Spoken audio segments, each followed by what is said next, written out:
বন্ধুসকল, আজি বহুদিনৰ পিছত এটা কথা লক্ষ্য কৰিলোঁ। বৰ গৰম। দুপৰীয়া দোকানলৈ ওলাই গ'লোঁ, এবটল পানী কিনিলোঁ।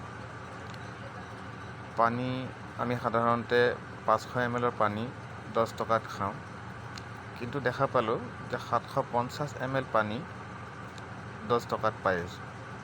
তপককৈ কিনি ল'লোঁ। কিনি লোৱাৰ পিছত ঘৰত আহি মই দেখা পালোঁ বটলটোৰ ওপৰত লিখা আছে ইণ্ডিপেণ্ডেঞ্চ। এই ইণ্ডিপেণ্ডেঞ্চ আৰু তাতে দিয়া আছে আমাৰ জাতীয় পতাকাখনৰ 3টা ৰং। গতিকে এই বটলটোৰ পানীখিনি খাই আমি কি কৰিম?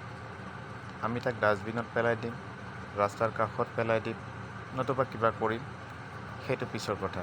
এতিয়া কথা হ'ল ইণ্ডিপেণ্ডেঞ্চ আৰু এই 3 ৰঙীয়া যিটো জাতীয় পতাকাৰ ৰং, এইটো এতিয়া সলনি কৰিব হ'ল। গতিকে বণিক গোষ্ঠী কি ভাবে মই তাক লৈ কেৰেপ নকৰোঁ। কথা হ'ল আমাৰ ভাৰতীয় যিটো পৰম্পৰা, সেই পৰম্পৰা যাতে বিনষ্ট নকৰে, তাৰ কাৰণে মই অনুৰোধ জনালোঁ সকলোকে।